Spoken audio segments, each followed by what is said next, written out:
My name is Daniel Xu. I'm an architect and I was the design director on the Automobility project. My role in the U+ concept was basically to take Daniel, the principal concept designer, his CAD designs and transform it into something that could actually be built. My name is Philippa Tumawene. My role was to design and create a process through which to think speculatively about mobility in Africa, but specifically within Cape Town. The Automobility was a result of a rapid studio that we held across the architecture, planning and geomatics departments. And students from kind of an interdisciplinary range came together and speculated about mobility, transportation, and through a series of experts kind of brought in different prompts to facilitate various discussions that ended up in these different concepts. We were of course very excited to be involved in this because it gave us an opportunity to get students who were involved in urban studies at the ACC to work closely with students in architecture and planning, but also in engineering. And we saw this as an approach outside of the formal curriculum for them to learn each other's disciplines, but also to work collaboratively and produce some of their best insights in design. Philip and I, along with Hiten and Edgar, kind of undertook a process to do what we call design development. And we took the concept of the monowheel and we developed it into kind of a concept in which was made out of different parts. Basically an image that you see all over Africa, which is the tire, so children playing with a tire. So the idea is through a speculative process is how to take that image, which is very common across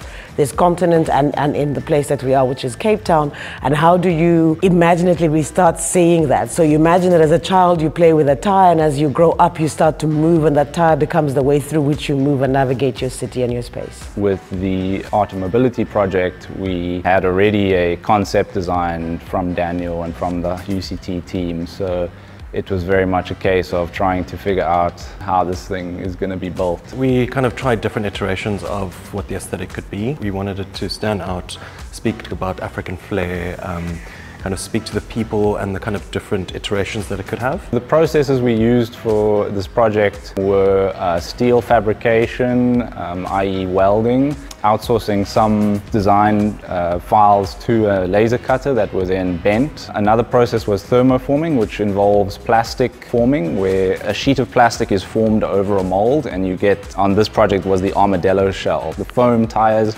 we cut by hand with a grinder and sanded them to give them texture and character. LED lighting and some electronics we put in just to give it, just to make the whole thing pop. And then there was also vinyl graphics on the side. And so it ended up being, quite a bold red with these interesting patterns that we kind of developed together, and it ended up being quite this industrial, grungy, put together artifact that speaks to a lot of these ideas that we played with. I think the positive response to this concept, one, is that we actually went beyond the process of imagination and speculation, and we tried to put that in the making process. So the making process of the U+ was also quite a creative thing. We took an imagination around mobility, we speculated what that could look like within our context, and then we carried on that creativity and speculation through the making process.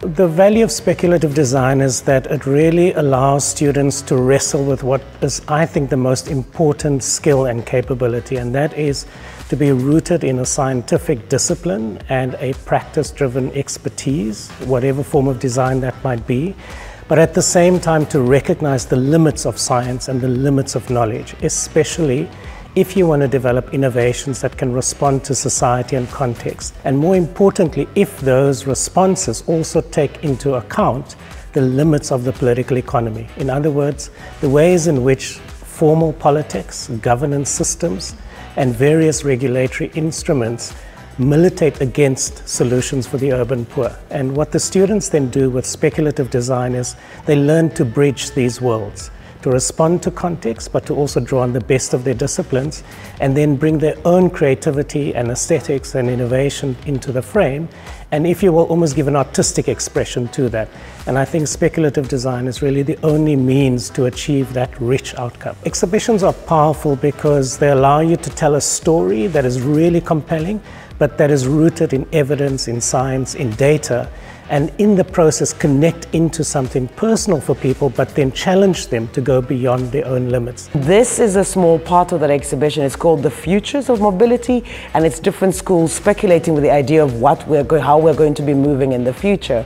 And it's now moved to Germany as a smaller part of the initial exhibition to try and get people thinking about how we're going to move without damaging the earth, without extracting even more resources from the earth. It was first of all amazing to see it within the Guggenheim. I mean, it's an incredible building. Frank Gehry is, world-renowned, and to kind of see the different iterations. And certainly quite interesting to see it juxtaposed with vintage cars and the other universities' interpretations, and I think it's certainly one of the most unique things I've ever built, and I'm very happy that it's getting a second home.